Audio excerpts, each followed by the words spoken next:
Commissioners of Edo State and other states here present, distinguished ladies and gentlemen. I'm delighted to be here at the third edition of the Edo State Technology Day, and I feel especially privileged to have been asked to give the keynote address to kick off this event. I've always felt that the initiatives in ICT at the state level are prime examples of policy meeting practice, and I'm gratified today that there's such a clear intersect between the focus of this year's Technology Day, the initiatives that will be showcased later on, and the mandate as well as policy interventions of the Federal Ministry of Communication Technology. The recently concluded National Council on Communication Technology, held in Akure, Ondo State, witnessed a coming together of ICT policymakers and practitioners to discuss key issues that could accelerate the development of the ICT sector in Nigeria. Key decisions were taken at that meeting, and they included the need for the alignment between ICT policies created at the federal level and those at the state level as well. It also included an emphasis on creating institutional focus on ICTs, particularly creating ministries, agencies, or commissions specifically focused on the development of ICT in the states. Edo State, I'm happy to say, ticks all the boxes described above. And it really isn't any wonder that you have been able to sustain this Technology Day initiative over the past few years. It's no easy task considering the other pressures of government. I'm particularly impressed with the way you have continuously reached out to other states as you review your progress of integrating ICTs in governance, encouraging the sharing of best practices, and developing and deploying practical methods that can be replicated and improved upon nationwide. I think congratulations are definitely due to His Excellency, Comrade Oshomole, and of course to my sister, Mrs. Yemi Kerry, the Managing Director of the Edo State ICT Agency. Now, to the theme of today's event, which is fostering governance with technology, I thought it was it would be useful to speak very briefly about the term governance with the aim of understanding how ICTs can actually influence, improve, and foster governance. Governance has been defined as the traditions and institutions by which authority in a country is exercised. Similarly, the World Bank's Poverty Reduction Strategy papers define governance as the way power is exercised through a country's economic, political, and social institutions. Of relevance to our discussions today, the World Bank, the United Nations Development Programme, and the Organization for Economic Cooperation and Development have dimensioned governance around progress that individual countries are making in any one or all of these areas.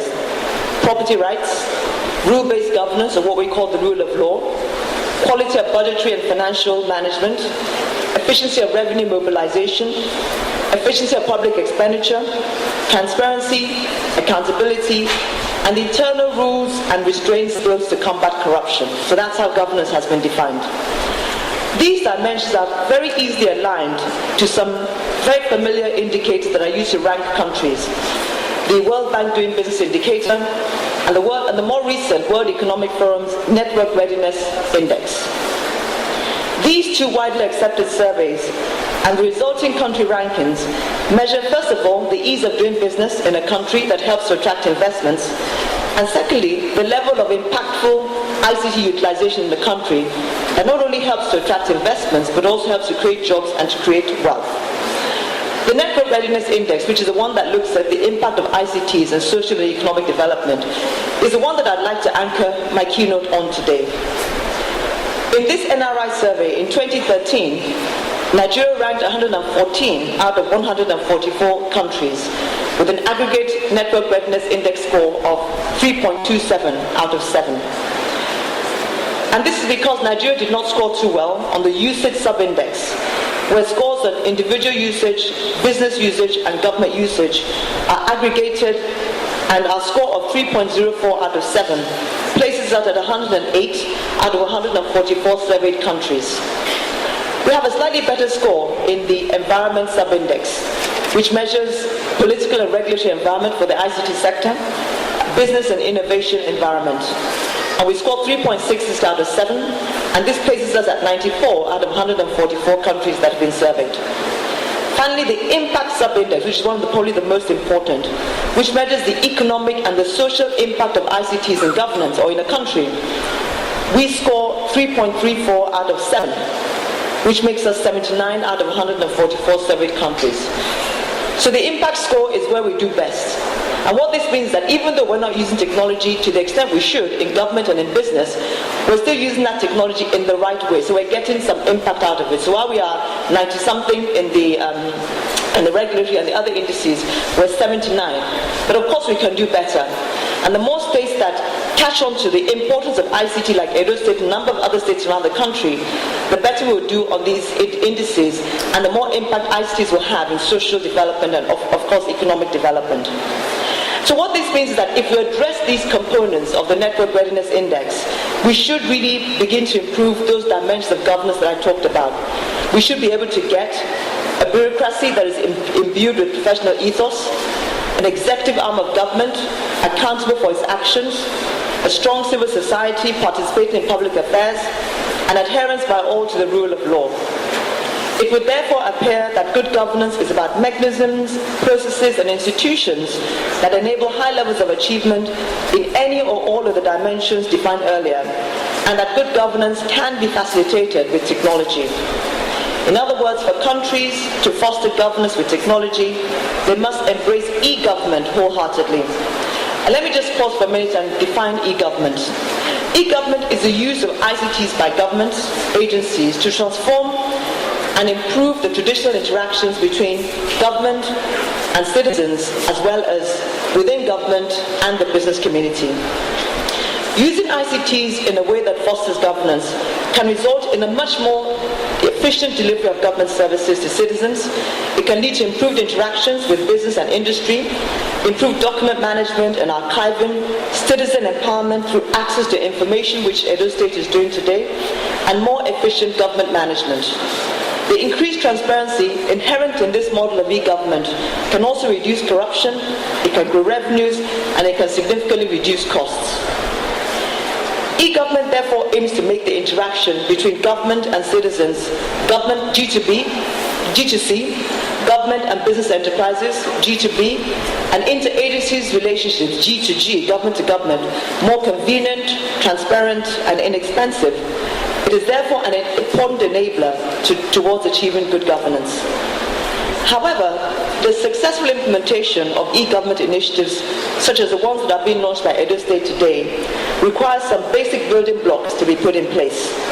These include, but they're definitely not limited to, first of all, a robust ICT infrastructure that delivers fast internet to all citizens, regardless of demographic, economic, or social status. Number two, ensuring the availability of appropriate local skills to manage the deployment of e-government services. Thirdly, the ownership or access to devices that facilitate the utilization of this infrastructure to access government services delivered electronically. Fourthly, applications and content that drive G2G, G2B, and G2C interfaces. And finally, the availability of government data that fosters transparency, accountability, and restraint. We need to apply focus to all of these building blocks at both the state level and the federal level to really begin to foster governance with technology. The first building block talks about the delivery of a robust ICT infrastructure. And the recently approved National Broadband Plan details the strategies and the actions we are taking to deliver a nationwide broadband infrastructure. States in particular have a key role to play in the delivery of this infrastructure because base stations, fiber optic cables are laid in states, so they have a key role to play as we deploy this infrastructure. Most notable are probably their roles in providing incentives for investments for infrastructure providers, discounted or waived right-of-way fees for laying cable, expedited processing of required permits and licenses, and finally, but quite importantly, very fierce protection of ICT infrastructure assets in the states. I'm delighted to be able to mention here that His Excellency Governor Adams Oshomole, in this particular endeavor, was a member of the subcommittee of the National Economic Council that worked with the Ministry of Communication Technology to assist in the preparation of a new guideline to really foster state governments' involvement in the deployment of ICT infrastructure. This committee has helped us to, yes, you can please clap for him because he does deserve that applause. This committee has helped us to move the cost of right-of-way down by several thousand %. When I made a presentation last June to the Stakeholders Forum, what we found was that for every naira that we spend on ICT, or telecoms operators and the infrastructure providers, for every naira that we spend on ICTs or ICT infrastructure, about 80% or 80 kobo goes on right-of-way and permits. So only 20 kobo out of every naira is actually spent deploying that infrastructure. With these new guidelines that state governors have agreed to, we've been able to bring that cost down to just 40% on permits and right-of-ways and 60% on actually deploying that infrastructure. So with that, we hope that we can actually begin to accelerate the rollout of ICT infrastructure in the country.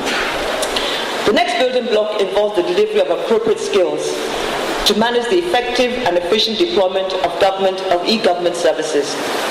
At an industry level or national level, we are unfortunately too reliant on imported skills, while a large pool of eminently trainable, reasonably priced, young and motivated potential ICT workers exists within our shores. In order to better utilize this pool, we need to do more to ensure that the needs of the ICT industry are translated better into the school's curriculum, both at the secondary and tertiary levels. We also need to ensure that vocational training, entry-level courses, appropriate certification courses, as well as high-level technical training are all made available to the entire spectrum of the potential members of the ICT workforce.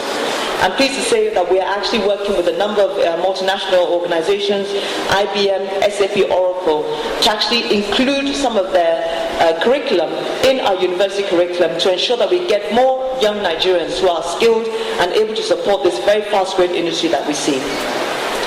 We must not forget that any ICT projects involving the importation of new technologies and foreign partnerships should also involve clear methods to transfer those skills to Nigerians, which increases opportunities for job creation and increases the chance of the sustainability of these technologies.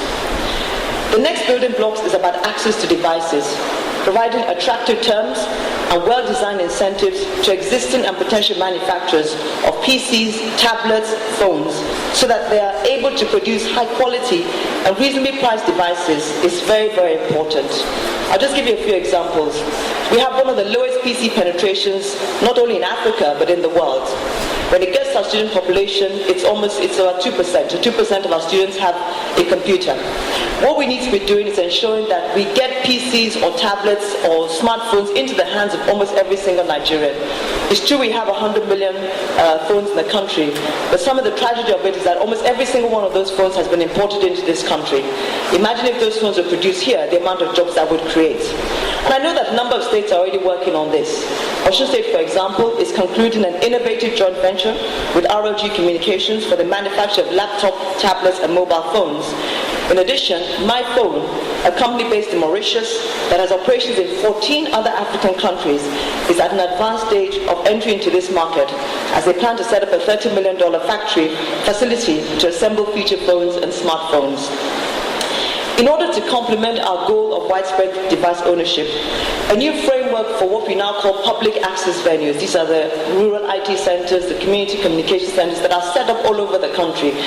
Today we have about 4,000 of those centers all over the country, which have been funded through public funds from the IT Development Agency, the NCC, the USB funds, and some corporate organizations have actually also funded the deployment of rural cyber cafes, if I can call them that, just small buildings, 10 or so computers connected to the internet. What we've done within the ministry, what we're doing, is creating an innovative and creative way of sustaining these public access venues. Because what we find is that when we set them up, after a few months, they really don't have the sustainability. So we've come up with a very creative way, and we're also devising plans to make these RITCs, or these community communication centers, as a basis for digital literacy all across the country. We need to ensure that a well-thought-out and complementary strategy towards the standardization, design, planning, and rollout of these public access venues exists between federal, states, and local governments. This will ensure maximum benefit to our ultimate customers, the citizens, particularly those that are not able to afford devices in their homes or afford devices of their own. As more Nigerians begin to access the internet through devices they own, as well as through shared communal or workplace devices, we will have established the required platform